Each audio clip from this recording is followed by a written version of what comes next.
Patalo Patula Samoa Entertainment TV mai pia le nei fo itu lama na tamua. Anisio tala le utau nu ule pe palo ia o whaamtalanga mai le malo whaatau i le whaalavlave lentu pula sa sulua November lu o lua tolu i Australia. Whaailoalo ia mai ia il suiso upo ngā ruenga whaavai teimi e Samoa i Australia. O whaalavlave le tau ta vale na awhiai nisi o tama whanau wa Samoa o ngā luel porkalame o ngā ruenga whaavai teimi le Pacific Australia Labour Mobility Scheme po le PAM. O le nei whaalavelave, ua maliliwai ali e to awha o alo Samoa lo ngā lue Konkalate Company o le Flavored Hydroponics, Murphy Fresh. E awhiai apera amo tapelu, mai le tongo e lusu whātau sanga al matua, a le sana antelea mai sa fotu sa vai, tolu su whātau sanga. David Antonio Ngasolonga, mai le fiu ango whale whae lusu fitu tau sanga al matua. Madarik Amouta Peleti, mai le fiu anga o lufi ma fale vao e lua valu tau sanga o soifua. E tu sai wha maunga le pepa loa ia, ile awai o nei alo le tunu i ngā ruenga wha vai taimi o ni ali i wha maoni, wha moemoina, wha atinonga o ngā ruenga, mai le o staimi mua le nei, o wha mawina i la tau i Konkalate, mo ngā ruenga wha vai taimi. Sa tu ua le tunu i ayu lai o le tau sanga nei, fuanga, e mai ala tau Konkalate mtoi taliu mai le masino me o le tau sanga fau. O mai a whailua il sui al mta ngā ruenga, ili vaenga o ngā ruenga wha vai taimi sui, ma ainga o ilato wa mari liu le nei wha lave. E wha ailua alo ia le tala wha anonoa, ai mai se le tūlanga o ngā ruenga ma suenga o lo wha ngā solo pea i le taimi nei. E le mwhaen wha ailua alo ia fo i mafua anga o wha lave, ona o lo o tālia suenga wha pitoa. Wa matai nei fo i ona whea ngai whai ngā malo Amerika Samoa, mwha whita uli o le malienga wha pitoa, lea na la whaia ma Samoa o stasio whaai unga o lana whono le atoa o Samoa lua o lua tolu. Ina ua wha ailoa aia le loia silia le territory le fio ngā whainu ule lei whale whatu ala i li mautu. Talua na amatal por kalame leo le fitu aso e malanga mai eitanga ta Samoa e le eni permita. Ua o atu le valu sful whaatanga ta umalanga mai ai talu mai o ke topa sfulwiva lua o lua tolu. Peita i mai le nā o whai e to o wha wale e toi foi. Mai ua o vai aso i Amerika Samoa. Sau no le loia silul whaafita uli leo le overstayer. O se whaale tonu lava ua lewa o na sawai mai lava i luma atu o le whainga malo le manu o iei nei.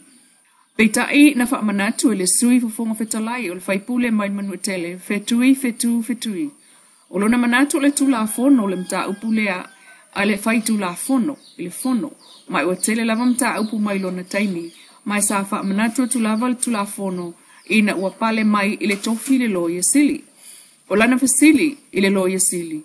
Pena ia whaatanga ina le fitu aso pe mita, ai pe o lana whaatananga foi na whaiai le pe mita lea. Peitai, na tali le loia sili o le malienga lea i le vao malo e lua, mai sa tala noa lava mai a aperila. Ele a toa o Samoa a o iei sui o le moto sui ma le sanate, whaapena foi ia o kitopa. O porkalame o lewa na whaata oto mai taimi o lolo, o no tausanga mai le lua fesu fitu, o le waiver entry permit. Ua whaasfuli matunu o lolangi, ua talia i lalo o le neia ia inga mo Amerika Samoa, mai sa whaapena on whaasea Amerika Samoa ia Samoa, i le whai o lato pe mita e ulu whale atuai, ai le aini pe mita o tangata sitiseni Amerika. Ma tausu e ailoa, se awalai ava ese ai le pe mita Samoa e afuai, le malienga o le ava ese o le pe mita lea mo le fitu aso. E whaaluaina tangata lea e o atu mai Amerika Samoa i masina ta itasi i Samoa. Whaatusa i tangata Samoa lo malanga mai i tutuila e pe o le valu sulfa tangata malanga mai. Talu mai o ke topa ai o tutuila e pe o na ta ua el konsula Samoa pe a male lua se fulu i le aso itasi. Ai o se porkalame i ava esa ili pe mita a Samoa mo tangata tutuila ma manua. Ma whaapena ai foi o na whaia i Amerika Samoa mo Samoa. Peitai.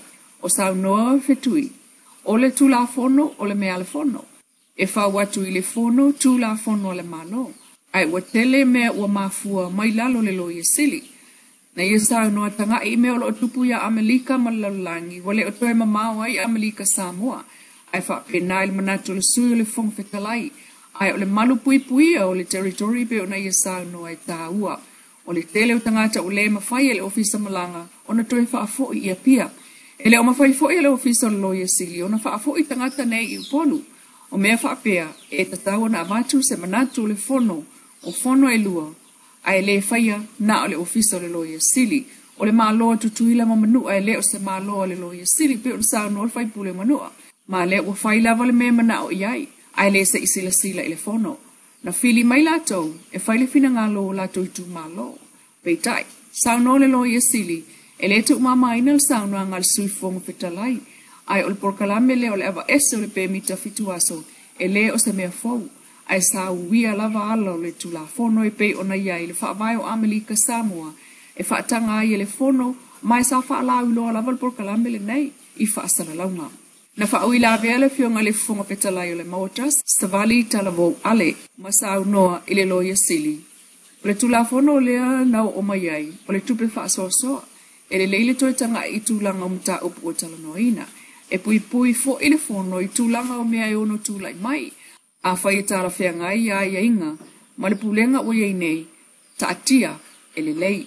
E sili o na ta oto le mta upu lea, se e iai se taimi e toi talanoina ai, ai ua whaafonga i atungalunga a wai moni ma wha maoni e Leilua mea tutupu mai.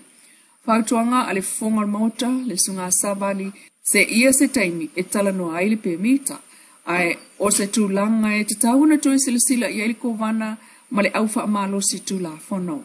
Pei ta ia le na o tangata ua ova aso e no nofo ai mai upolu. Sau noa fo ile sui le fono wha tonu, ale fale mai o le LPGA whanga alu.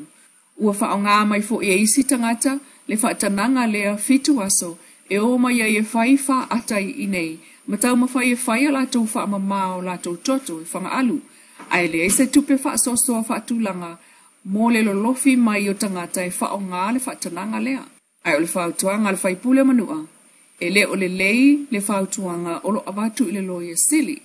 E fia whai malo le lei, mō whanau ma le whai ngā malo mō le lumanai, e afu ai o na whaasea i le tele o taimi, ma tautua nā ma le loia sili i a toi sila totoa. O tō whai unga e whai o no sai se avatu sa fina ngā lo mō Leilua. Ua toi whautua ina mai ele matanga luenga o le soifua malolo ina le mamalo le atunuu. Ina ia toi whaauau na whai o toi poi o le COVID-19 mareiwa. Po tui whaopopo po le pusta. Lea whasisilanga le matanga luenga ia fua mai se reporte whaapea. Ona ua toi a fia nisi o atunuu e peo ni usila ma Amerika. Ile toi a ngai mai o seisi ngalo le COVID-19 mareiwa. Ma ua manatu ai le matanga luenga o le soifua malolo ina le atunuu. Ua alanga tatau na toi whaamalo sia. Le toi whai o tui poi o i lātou ele i whai alawani tui mua. Whaapea i lātou ele i atoa tui. Whaapea ai ma le tui whao popo. Ai mai se i lātou e fuafua e malanga i atunuu o tā ua i runga. Le alau o toi tatala wanoa mo le atunuu. Ia whaatino tui poi o le koviti mo i lātou ele i whai alawa tui mua. Whaamaro sia fo i le whai o tui whao popo po le pusta. Mo i lātou a umatu e lua. Ma o lea wa tatala le ofisa i moto tua i whaafsanga i malwhale o loa sep marine a wāle whaatino ina o le wha moe. Mai le tula iwa le tai a wanga i atu le whae le fiafi. Mai le asonga fua le asfaraile o vai asu taitasi. Lau Samoa Entertainment TV mai apia, whaapopo ngai asa tai au le lofa o le tua, a whaasai fua.